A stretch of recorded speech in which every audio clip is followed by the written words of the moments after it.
Pink Floyd, and it's like right after the chorus with the guitar solo, it just like was perfect with that acceleration. Oh, guys, we are so screwed, man. We are so screwed. I was stuck at home, and bro, I was so bored. I'm like, I need to go. Look at that sunset. I don't know if the camera picks it up, but wow. And then up over there, it's just diabolical. But man,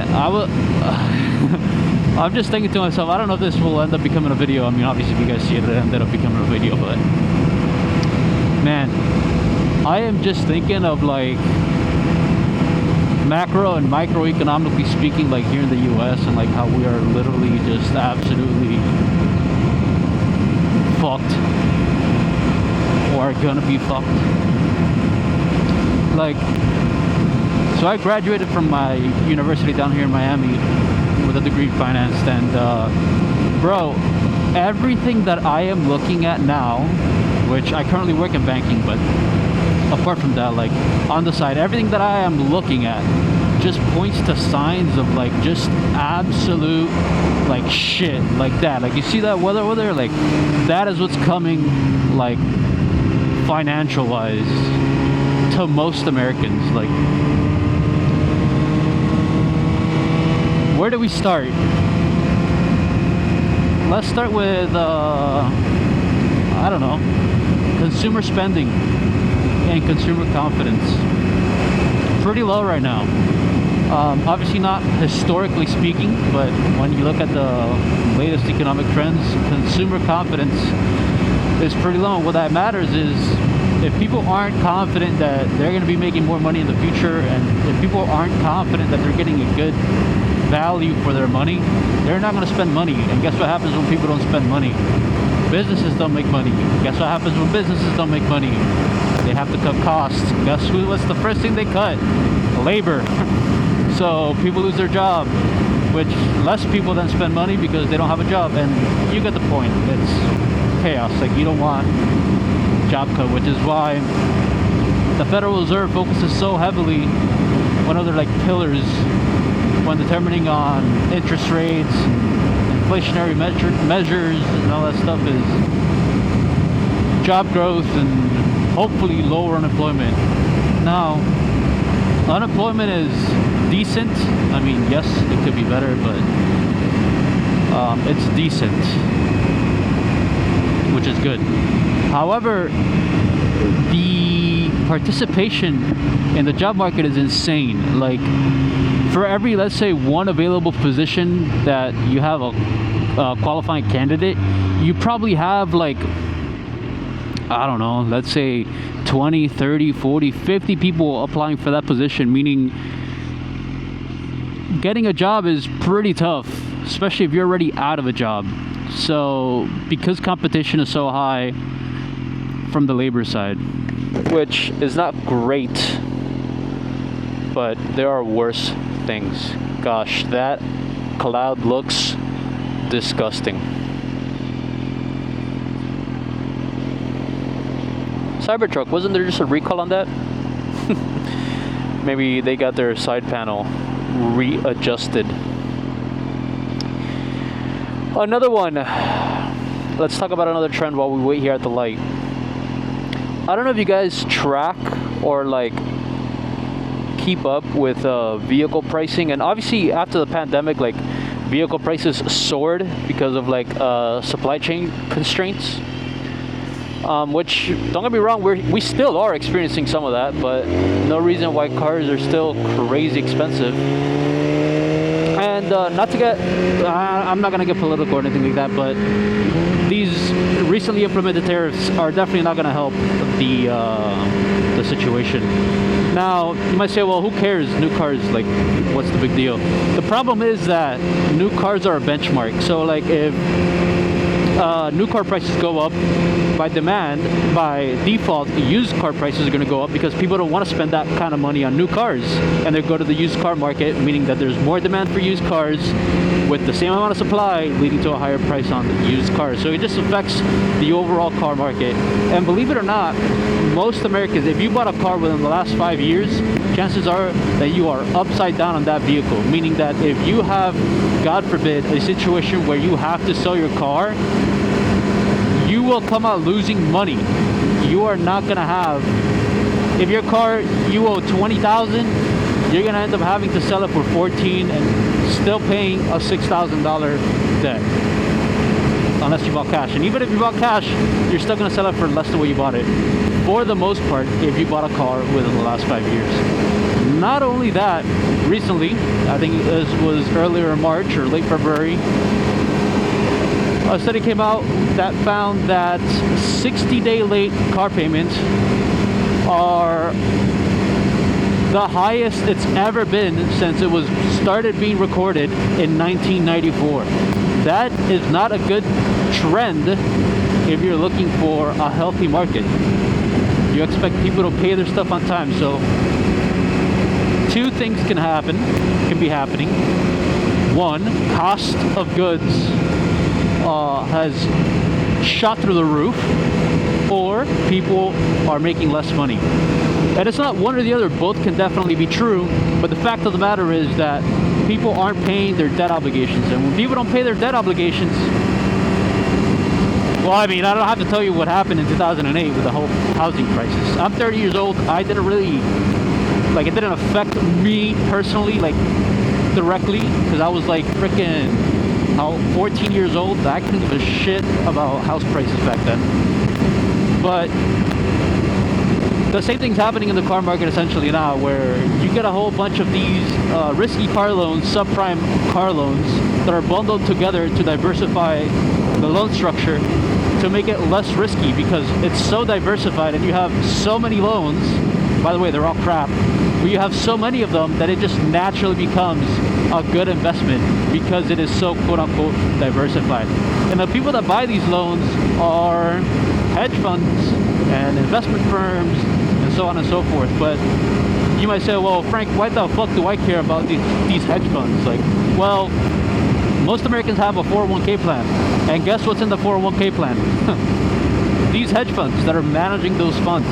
So if hedge funds go down, shit hits the wall, which is why in 2008,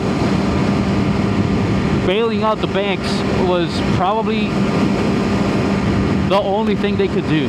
If not, millions of people would lose their deposits. The banks would go insolvent, meaning they have to liquidate funds, and they didn't have enough to cover their obligations. So they would just, they might get cash back, but it's going to be cents on the dollar. So if you had $10,000 in Chase or XYZ Bank and they liquidate it, well, instead of getting $10,000 back, you might get $1,200 because, hey, that's what we liquidated and that's what you get now. So it's rough, man. I mean, those are just two factors. I don't want to freaking yap about it too much, but it's kind of concerning, man. People, like, cost of goods have gone up so high, yet people are like loaning out these like new cars, like they're getting these crazy like car loans. Like, it's insane. Like, the average car loan is almost 30% of your average consumer's income.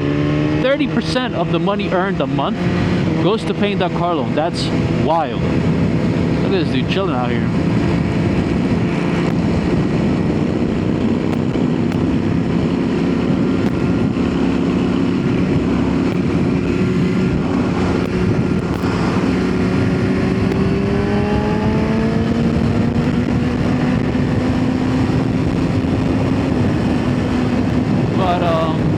Yeah, 30% of your money. And not to forget, you still have a family to feed, mouths to feed, food to buy, gas, electricity, which everything has gone up, rent, mortgage, whatever the case may be. And last but not least, let's talk about credit card debt. That's gonna be the last one, I swear. I'm not trying to freaking go on a rant here. Credit card debt has increased. I don't remember the percentage off the top of my head now, but it's quite considerable when you look at, if you type into Google how much credit card debt is owed by consumers, you'll be blown away. And the thing that sucks about credit card debt, and I don't know if you know this or not, but there's this thing called variable interest rate, meaning that the interest rate on that credit, on that debt, fluctuates. It goes up and down based on the Fed, which through monetary policies can increase or lower these things. So when people are rolling over monthly credit card debt for years and interest rates increase, essentially they have more debt. It's as simple as that. That is the simplest way that I can describe it. They have more debt, not necessarily because they owe more money, but because the interest rate on their principal balance has gone up, meaning that their overall debt has increased, right? Because that is principal plus interest. So, I mean, just all of that together with like wages really not being able to keep up with any sort of that stuff, which is its own separate topic. I mean, it's just not a good situation to be in, man. And I feel like it's all about to come crashing down. And if you're retiring with the next, I don't know, 2, 3, 4, 5 years, bro, it's grim. The outlook is rough. So, I don't know, man. I don't know. I just kind of like wanted to get it out there and like just vent to the camera and to you guys. I mean, I don't know how many of you guys will find this interesting. It's a very niche topic, but it's one that I tend to follow closely. And yeah, I mean, one last thing that I'll touch, bro, is just look at what has happened in the last 2 months in the stock market. And remember what I told you about 401k and retirement plans, which are vested funds in these markets. Bro, it has just been a bloodbath. And the ones paying the price is your average American. So, I don't know, man. When you've been working for 40, 50, 60 years to then retire, well, I mean, if you're working 60 years to retire, man, you're probably like 80 something right now, but if you've been working 30, 40, 50 years to retire, and now all of a sudden, like, you're hit with this freaking massive reduction in what you were already planning to use those funds for, I would be devastated. Like, I would be crushed. But yeah.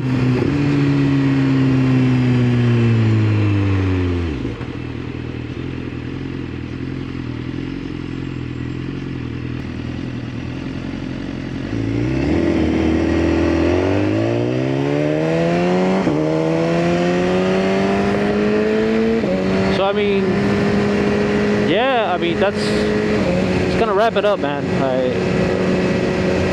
I just want to come in here, like I said, it's a pretty niche topic, but it's one that I know decently well.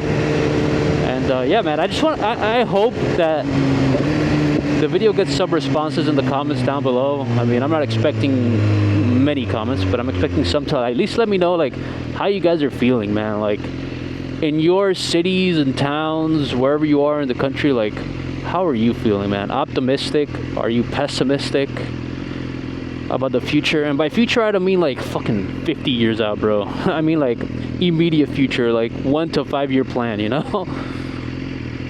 Because for me, bro, I'm like,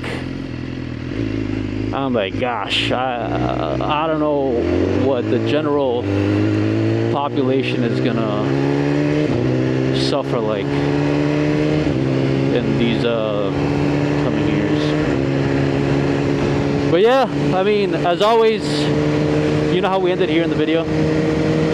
Thank you guys for watching. If you guys did find the video informative and somewhat entertaining, even though we discussed finance and macro and microeconomic trends here in the US, subscribe down below. Hit that subscribe button. It's a real nice motivator to let me know that it's working. You know, the videos are reaching the masses. And yeah, hit that like button, man. But overall, just comment. I'd love to have a dialogue with the community about how you guys are feeling. I'm probably not gonna edit this video too much. I'm probably just gonna upload it raw, except obviously like some of those red lights. I'm not gonna make you guys wait through that with me, but yeah. Yeah, guys, ride safe, have fun, and I'll see you guys on the next one. Peace!